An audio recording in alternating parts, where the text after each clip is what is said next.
ब्रजवासियों ने कहा बात मेरी समझ में नहीं आई।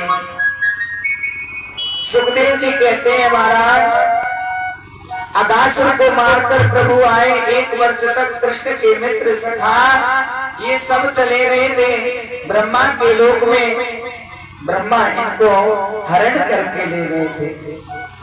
हम समझे नहीं। कहते हैं अगासुर को मारकर भगवान जब आए तो कन्हैया के सब मित्र बोले भैया बड़े जोर से भूख लगी है, हमें भोजन ग्रहण करना है, कुछ ना कुछ खाने को मिल जाए। जैसे ही चीकों से सामग्री उतार कर बैठे। कितनी सुंदर चीकों किसे कहते हैं? हमारी भाषा में चीकों कहते हैं चीक के लिए, लेकिन ब्रज भाषा में चीकों कहते हैं खुंटी के लिए। खुंटी पे कपड़ा टांगते हैं ना, वही चीकों से उतार कर बैठ गए। इतना सुंदर अद्भुत दृश्य है, आप इसका एक बार दर्शन करें। गोविंद बाल मंडली के बीच में बैठे हैं। जठर पटयो श्रृंगवेते चक्षे बाणे पाणो वस्त्रण कमलो तल्फलान्यंगुलीषु तिष्ठन् मध्ये स्वपर सुहृदो हास्यन्नर्भवीश्वै स्वर्गे लोके विशति भुजे यज्ञ भगवान के। भगवान कन्हैया सब ग्वालों के बीच में बैठ गए। चारों तरफ सभी ग्वाल हजारों सखा और सखा कृष्ण को खिला रहे हैं अपने अपने घर का भोजन। एक सखा बोले लाला देख मैं घर से दाल भात बनवा के लायो। एक ग्वाल कह रो लाला मैं घर से दाल भात बनवा के लायो ने कि आई हुए पाइले। एक बोले लाला मेरे घर की पकौड़ी तो देख कितनी सुंदर है। तमाम तरीके के सभी जितने भी ग्वाला थे वो कोई कुछ लायो कोई कुछ लायो खाना को खवावे को लिए। अब बेचारा मधुमंगल उन्हीं सखा में बैठा। मधुमंगल बहुत गरीब था। भगवान कृष्ण को पता था एक ये भी सखा है मेरा जो बहुत गरीब है। मधुमंगल बहुत गरीब। आपको मधुमंगल का परिचय क्या कराया जाए? पूर्णमासी पुरोहितानी का बेटा, जो पूर्णमासी पुरोहितानी थी पंडितानी, उनका बेटा मधुमंगल। घर में इतनी गरीबी, सवेरे खाए तो शाम के लिए कुछ नहीं, इसलिए मैया यशोदा ने पूर्णवासी पुरोहितानी से कहा था कि अपने लाला मधुमंगल को आप मेरे घर छोड़ दो, कन्हैया के पास में रहेगो, थोड़ी बहुत हमारी ठाकुर बड़ी में सेवा करे देगो और यहीं पे दोनों समय भोजन पाया करेगो। ब्राह्मण का बालक है, हमें भी पुण्य मिल जाएगा।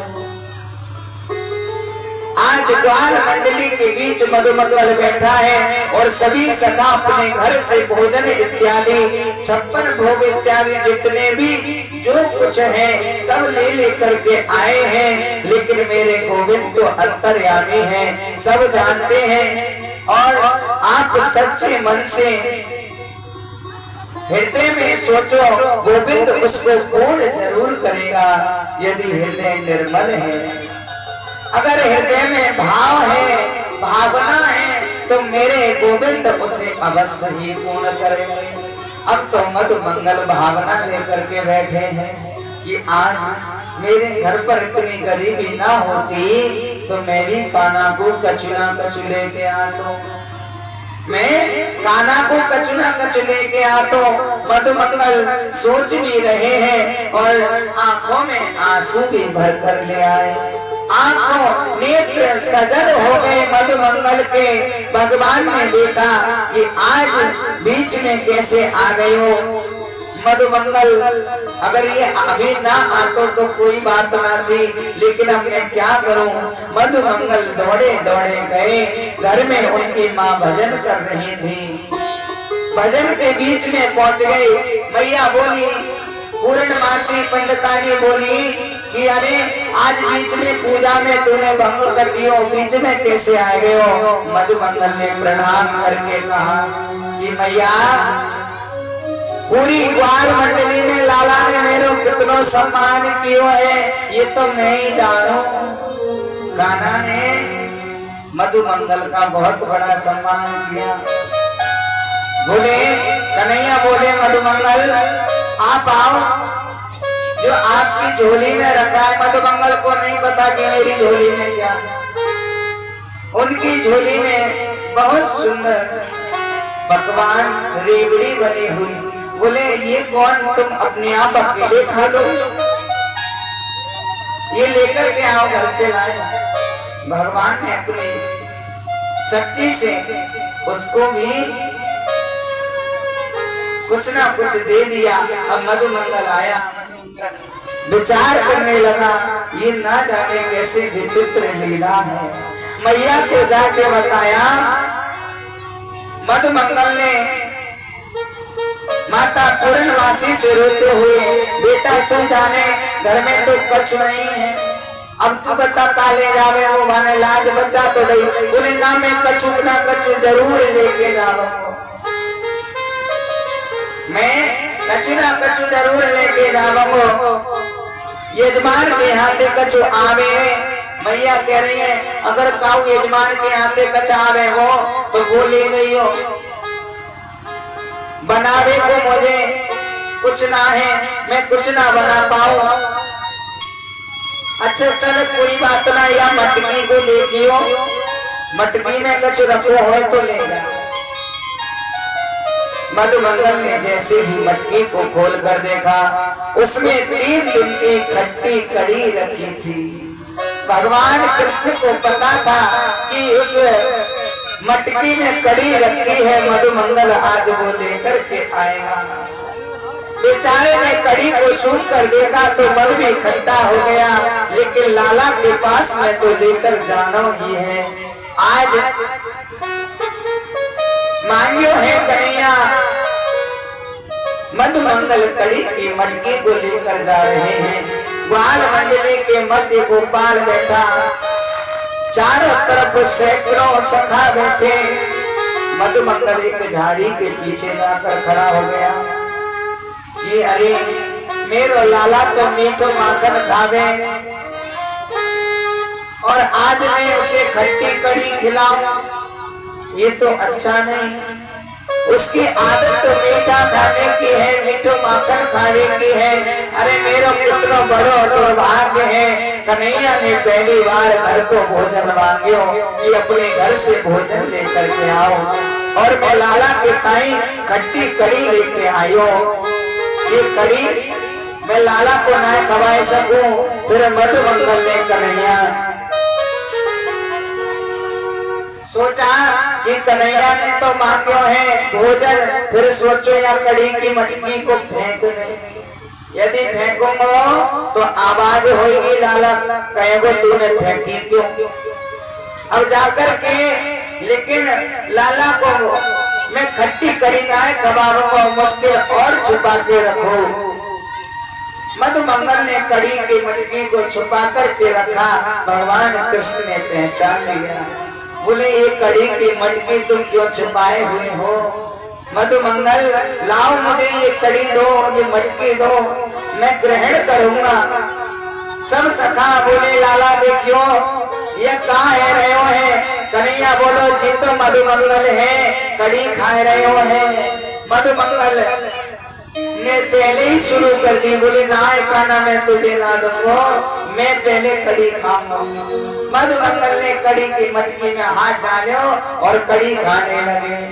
मधुमंगल के साथ भगवान कृष्ण भी कड़ी खाने लगे हैं। 3 दिन की खट्टी कड़ी भगवान कृष्ण ने, लेकिन मधुमंगल के अंदर भाव था। भगवान बस भावना के भूखे हैं। बोली गोविंद भगवान की। अब इधर ब्रह्मा जी को भगवान पर शक हुआ। ब्रह्मा को भगवान पर शक हुआ, सब ब्रजवासी के नेत्र सजल हो गए। वो देवकी नंदन कोई और होगा, ये भगवान नहीं हो सकता। ब्रह्मा सोचते हैं ऐसा करूं कि इसकी परीक्षा ली जाए। अब तो ब्रह्मा जी गोविंद की परीक्षा लेने की बात कर रहे हैं। बोले ये भगवान कैसे हो सकता है, छोटा सा बच्चा। ब्रह्मा जी को शक हुआ कि इसकी परीक्षा ली जाए। इसके ग्वाल बाल बच्चों को ब्रह्मलोक में चुरा करके ले जाता हूं। ब्रह्मा जी सभी ग्वाल बालों को और सभी बच्चों को ब्रह्मलोक में चुरा करके ले गए। अब कन्हैया बोले देखो हमें यहाँ कड़ी पाए देने लग रहे हैं, पाना तो निराला है और मन में विचार कर रहे हैं कि हम तो कड़ी पाए रहे हैं, इधर ब्रह्मा हमारी सब बचड़न और ग्वालन में चुरा के ले जा रहे हैं। कन्हैया को सब पता। इतने में ब्रह्मा जी ग्वाल वालों को चुरा करके जब ब्रह्मलोक ले गए, ब्रह्मलोक में योग सैया पर सबको लिटा दिया, जहां काल का असर नहीं होता है। कोई काल वहां नहीं पहुंच सकता। योग सैया पे ब्रह्मा जी की जो योग सैया है वहां कोई काल नहीं पहुंच सकता।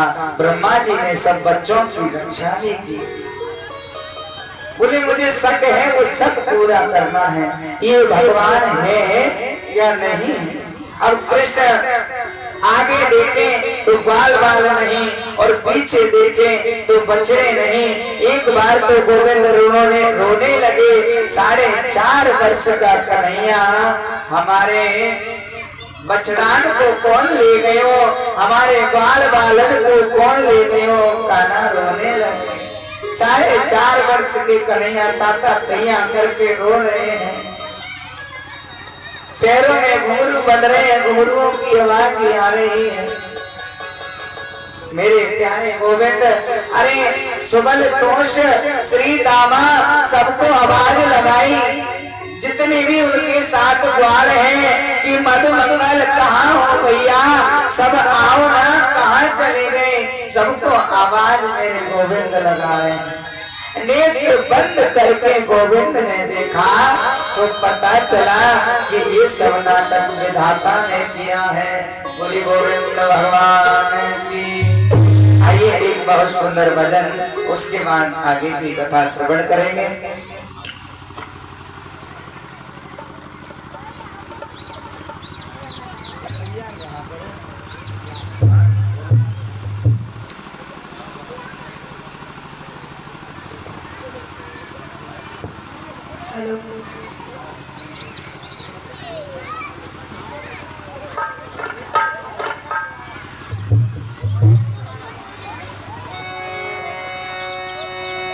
वृंदावन शोभा